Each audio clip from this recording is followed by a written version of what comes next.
आपलं घर लहान असो किंवा मोठं, स्वतःचं असो किंवा भाड्याचं, आपल्याला प्रत्येकीलाच वाटतं, की ते नेहमी स्वच्छ, सुंदर आणि टापटीप असं दिसावं. आणि त्यासाठी आपण दररोज खूप प्रयत्नसुद्धा करतो. वेगवेगळी रुटीन बनवतो. पण तरीसुद्धा कुठेतरी आपल्याला असं वाटतं ना, की मला हवं तसं घर माझं स्वच्छ नाही आहे किंवा नेहमी ते नीटनेटकं राहत नाही. तर व्हिडिओ सुरू करण्यापूर्वी किंवा ज्या गोष्टी मी तुमच्यासोबत शेअर करणार आहे त्या करण्यापूर्वी, सर्वात आधी एक गोष्ट नेहमी लक्षात ठेवा, की आपलं घर हे हॉटेल नाही आहे. ते आपलं घर आहे. आपल्यासोबत इतरही व्यक्तींचा त्यामध्ये वावर असतो. अशा परिस्थितीमध्ये 24 तास किंवा वर्षाचे 12ही महिने आपलं घर पिच परफेक्ट असेल असं नाही आणि तो अट्टहास पण मला असं वाटते करू नये. पण अशा छोट्या-छोट्या सवयी असतात ज्या आपल्या रुटीनमध्ये आपण आणल्या ना, तर आपलं घर जे आहे ते मोस्ट ऑफ द टाईम तरी नीटनेटकं राहण्यास मदत होईल. तर कोणत्या त्या अशा सवयी आहेत त्या मी आजच्या व्हिडिओमध्ये तुमच्यासोबत शेअर करणार आहे. तर नमस्कार, मराठी होममेकरमध्ये मी अक्षता. पुन्हा एकदा आपणा सर्वांचं खूप मनापासून स्वागत करते. जर तुम्ही माझ्या चॅनलवरती नवीन असाल, तर आपल्या या चॅनलवरती मी होम मेकिंग आणि पॅरेंटिंग टिप्स शेअर करत असते. चॅनलवरती खूप छान अशा प्लेलिस्ट मी बनवलेल्या आहेत. तुम्हाला जर व्हिडिओ आवडले तर प्लीज चॅनलला सबस्क्राईब करा. चला तर मग जास्त वेळ न घालवता आजच्या व्हिडिओला सुरुवात करूया. तर मी आधी सांगितल्याप्रमाणे काही छोट्या-छोट्या सवयी असतात, ज्या आपण आत्मसात केल्या पाहिजेत.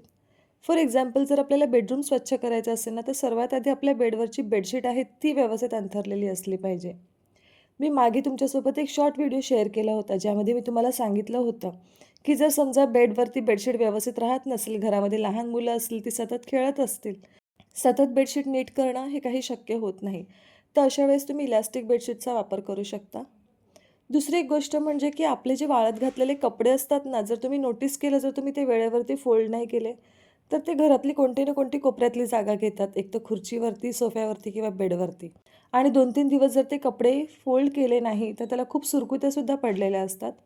त्यामुळे एक रुटीन फिक्स करायचं, की मशीनमध्ये जेव्हा तुम्ही कपड्यांचा लोड लावतात, तो वाळत घालण्यापूर्वी स्टँडवरती जे काही कपडे आहेत, ते ताबडतोब फोल्ड करून ठेवणे. आणि ज्यावेळेस आपण वेळच्या वेळी कपडे फोल्ड करतो ना, तेव्हा त्याला जास्त सुरकुत्या पडत नाही आणि त्याला जास्त आयर्निंगची सुद्धा गरज लागत नाही. घर सजवण्यासाठी खरं तर खूप महागड्या वस्तूंची गरज नाही आहे. अगदी लहान-लहान स्वस्त अशा वस्तूंनी सुद्धा आपल्याला आपलं घर सजवता येतं. जर समजा तुम्ही प्लांट लवर असाल आणि जर समजा तुम्हाला असं वाटत असेल, की इंडोर प्लांटची तुम्हाला काळजी घेता येत नाही किंवा तुमच्याकडून ती झाडं जी आहेत ती व्यवस्थित राहत नाही, जसं की माझ्यासोबत होतं, तर तुम्ही आर्टिफिशियल प्लांटचा सुद्धा वापर करू शकता. मिशोवरती किंवा Amazonवरती खूप छान अशा स्वस्तामधल्या डेकोरेटिव्ह वस्तू मिळतात, ज्या तुम्ही मागवून तुमचं घर तुम्हाला हवं तसं सजवू शकता. तुम्हाला जर समजा खर्च करायचा नसेल, तर आपल्या घरातच अशा कितीतरी वस्तू असतात, ज्या आपण DIY करून त्याचा वापर करू शकतो. एखादी बॉटल असते किंवा जर समजा तुम्हाला पेंटिंगची आवड असेल, तर तुम्ही स्वतः काही वस्तू पेंट करू शकता किंवा क्राफ्ट करू शकता आणि तुमचं घर सजवू शकता.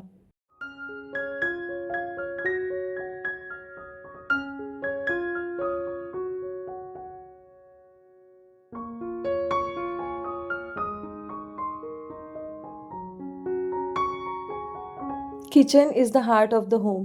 हे तुम्ही भरपूर वेळा ऐकलं असेल आणि आपल्या गृहिणींचा सर्वात जास्तीत जास्त वेळ हा किचनमध्ये जातो. त्याच्यामुळे किचन हे स्वच्छ असणं खूपच गरजेचं आहे किंवा ॲटलीस्ट किचनमधली वस्तू तरी जागच्या जागी मिळणं खूपच गरजेचं आहे. आणि खरं जर तुम्ही नोटीस केलं ना, तर जर समजा तुमचं किचन तुम्ही वेळच्या वेळी स्वच्छ करत नसाल आणि जर तुम्ही एखादा दिवस ते स्वच्छ करण्यासाठी काढलं, तर जवळजवळ एक संपूर्ण दिवस आपल्या किचन स्वच्छ करण्यासाठी जाऊ शकतो. ज्या मैत्रिणी माझ्यासोबत आधीपासून जोडलेल्या आहेत, त्यांना कदाचित ही गोष्ट खूप रिपिटेटिव्ह वाटेल, पण मी तुम्हाला नेहमी सांगते का ज्यावेळेस आपण कुकिंग करण्यासाठी किचनमध्ये उभे असतो ना, तेव्हा किचनचीच भरपूर कामं आपल्यासमोर असतात.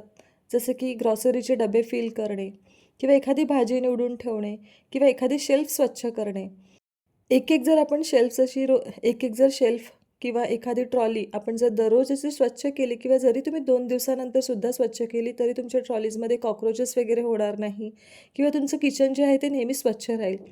महिन्यातून किंवा 2 महिन्यातून एकदा फक्त खालच्या बाजूच्या ज्या ट्रॉलीज आहेत त्या काढायच्या आणि जो फ्लोअरला कपडा मारायचा, कारण तिकडे खूप घाण साचते. मग ती आपण इग्नोर करून चालणार नाही. प्रत्येकाची काम करण्याची जी सवय आहे ना, ती वेगवेगळी असते आणि त्याच्यामध्ये योग्य आणि अयोग्य असं काहीच नसतं. फक्त एवढंच असतं, की आपण ना कधी-कधी काही गोष्टी चुकीच्या करत असतो आणि ते आपल्याला रिअलाईज होत नाही आणि जेव्हा ते आपण दुसऱ्यांना करताना पाहतो, तेव्हा आपल्याला वाटतं, की "अरे हां, ही गोष्ट जर मी अशा पद्धतीने केली, तर नक्कीच माझा वेळ वाचेल." जसं की काही जण काय करतात, एकदा सर्व ग्रॉसरीचे डबे रिकामी करतात आणि मग नंतर ते धुवून वाळत घालतात आणि मग पुन्हा ती ग्रॉसरी रिफिल करतात. पण मला असं वाटतं की ती खूप टाईम कन्झ्युमिंग काम आहे.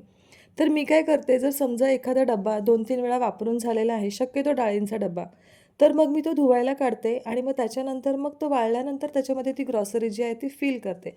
म्हणजे जसं-जसं डबा रिकामी होतो तसा-तसा मी धुते. मी एकदाच सर्व डबे बाहेर काढत नाही. आपण कुकिंग करत असताना भरपूर अशा वस्तूंना आपला हात लागतो. मग ती एक पुसण्याची हॅबिट आपण नेहमी ठेवायला पाहिजे. माझी ही जी शेल्फ आहे ना, ती खूप मेसी होऊन जाते. कारण माझ्यासोबत राजसुद्धा कुकिंग करत असतात आणि मग ते पण घाईघाईमध्ये एखादा जर डब्बा घेतला ना, तर तो तसाच ठेवून देतात. मग ही मला सतत ऑर्गनाइज करावी लागते. आणि एक गोष्ट नेहमी लक्षात ठेवा, की ऑर्गनायझिंग आणि क्लीनिंग हे जे दोन्ही टास्क आहेत ना, ते नेव्हर एंडिंग आहेत. आपण जर विचार केला, की एकदा मी घर ऑर्गनाइज केलं, तर ते नेहमीसाठी परफेक्ट राहील, तर असं शक्य नाही आहे. आणि कधी-कधी ही छोटीशी गोष्ट जेव्हा आपल्याला समजत नाही ना, तेव्हा आपल्याला डिमोटिवेट झाल्यासारखं होतं. पण एकदा जर आपल्याला कळलं, की आपल्याला हे नेहमी करायला लागणार आहे, तर हे नक्कीच आपल्या सवयीमध्ये येतं आणि नंतर मग ते करत असताना ना, आपल्याला त्या गोष्टीचा कंटाळा पण येत नाही आणि आपोआप ते होऊन जातं किंवा आपण त्याच्यामध्ये खूपच एक्सपर्ट होतो, की अगदी कमी वेळेमध्ये आपलं जे घर आहे ते ऑर्गनाइज होतं.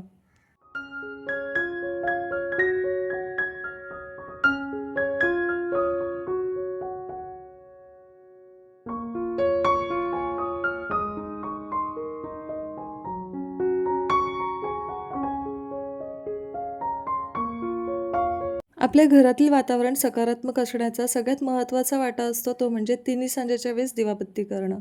सकाळी आपल्याला ऑफिसला जाण्याची घाई असते त्यामुळे आपण दिवा वगैरे लावतो पण तितका काही देवपूजेसाठी वेळ नसतो. मग संध्याकाळी फक्त 5 ते 7 मिनिटं जरी देवपूजेसाठी वेळ घालवला ना, जसं की देवांची गाणी वगैरे लावली, घरामध्ये धूपबत्ती वगैरे केली, तरी वातावरणामध्ये एकदम प्रसन्नता येते. संध्याकाळच्या वेळेस मी माझ्या मुलांना सुद्धा सवय लावलेली आहे, की ज्यावेळेस मी दिवाबत्ती करेल त्यावेळेस देवांची गाणी लावायची आणि त्यांनासुद्धा आता ते सवयींमध्ये आलेलं आहे. घराला घरपण हे फक्त घरातल्या 4 सुंदर भिंतींमुळे येत नाही, तर घरातील माणसांमुळे येतं. आजकालचं आपलं आयुष्य इतकं धकाधकीचं झालेलं आहे, की आपल्या स्वतःच्या माणसांसोबत आपल्याला वेळ घालवण्यासाठी मिळत नाही. पण जेव्हा कधी असा जर चान्स मिळाला ना, तर तो अजिबात सोडू नका. छानपैकी आपल्या फॅमिली मेंबर्ससोबत टाईम घालवा. तर आजच्या छोट्या-छोट्या सवयी होत्या, ज्या मी तुमच्यासोबत शेअर केलेल्या आहे. खरं तर होम मेकिंग हा खूप मोठा टॉपिक आहे आणि सगळ्या गोष्टी याच्यामध्ये आपल्याला कव्हर करता येत नाही. तरी पण हा व्हिडिओ थोडा तरी तुम्हाला आवडला असेल अशी मी अपेक्षा करते. व्हिडिओमध्ये जर काही आवडलं असेल तर प्लीज व्हिडिओला लाईक करा आणि जरी एखादी गोष्ट नसेल आवडली तरी ती कमेंट करून मला नक्की सांगा. मला त्याच्यामध्ये इम्प्रूव्हमेंट करायला आवडेल. चला तर मग लवकरच भेटू एका नवीन व्हिडिओमध्ये. तोपर्यंत आपली काळजी घ्या. बाय.